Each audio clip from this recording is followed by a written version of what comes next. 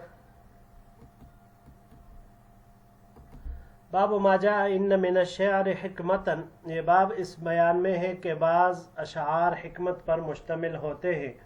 وبه قال حدثنا ابو سعید الاشج قال حدثنا يحيى بن عبد الملك ابن ابي غنية قال حدثني ابي عن عاصم عن رز عن عبد الله رضی اللہ تعالی عنہ قال، ہمیں روایت کی ابو سعید الاشج نے، انہوں نے یحییٰ ابن عبد الملک سے، انہوں نے کہا کہ ہمیں روایت کی ابو غنیہ نے، انہوں نے روایت کی عاصم سے، انہوں نے رز سے، اور انہوں نے حضرت عبداللہ ابن مسعود رضی اللہ تعالی عنہ سے انہوں نے فرمایا قال رسول اللہ صلی اللہ علیہ وسلم ان من الشعر حکمتا، حضور نبی کریم صلی اللہ علیہ وسلم نے ارشاد فرمایا بے شک بعض اشعار حکمت پر مشتمل ہوتے ہیں۔ ھذا حدیث غریب من ھذا الوجہ، یہ حدیث غریب ہے اس طریق سے، انما رفعہ ابو سعید الاشج عن ابن ابی غنیۃ وروا غیرہ عن ابی غنیۃ ھذا الحدیث موقوفا، اس روایت کو ابو سعید نے ابن ابو غنیہ سے مرفوع نقل کیا ہے، جبکہ ان کے علاوہ دوسرے راویوں نے ابو غنیہ سے اس روایت کو موقوفا نقل کیا ہے۔ وقد روی ھذا الحدیث من غیر وجہ عن عبداللہ ابن مسعود عن النبی صلی اللہ علیہ وسلم، اور یہ روایت کئی طریق سے عبداللہ ابن مسعود اور نبی کریم صلی اللہ علیہ وسلم سے مروی ہے، منقول ہے۔ وفی الباب عن ابی ابن کعب و ابن عباس و عائشہ و بریدہ و کثیر ابن عبداللہ عن ابیہ عن جدیہ، اس باب میں حضرت ابی ابن کعب، عبداللہ ابن عباس، عائشہ صدیقہ رضی اللہ تعالی عنہا، بریدہ، کثیر ابن عبداللہ اپنے والد اور ان کے جد سے رضوان اللہ علیہم اجمعین، ان تمام سے روایات مروی ہیں۔ وبه قال حدثنا قتيبة قال حدثنا ابو عوانة عن سماك بن حرب عن عكرمة عن ابن عباس رضی اللہ تعالی عنہ قال، ہمیں روایت کی ابو عوانہ نے، انہوں نے سماک ابن حرب سے، انہوں نے عکرمہ سے، انہوں نے عبداللہ ابن عباس رضی اللہ تعالی عنہما سے قال قال رسول اللہ صلی اللہ علیہ وسلم ان من الشعر حکما، عبداللہ ابن عباس رضی اللہ تعالی عنہما نے فرمایا کہ حضور نبی کریم صلی اللہ علیہ وسلم نے ارشاد فرمایا کہ بے شک بعض اشعار میں حکمت ہوتی ہے۔ ھذا حدیث حسن صحیح، یہ حدیث حسن صحیح ہے۔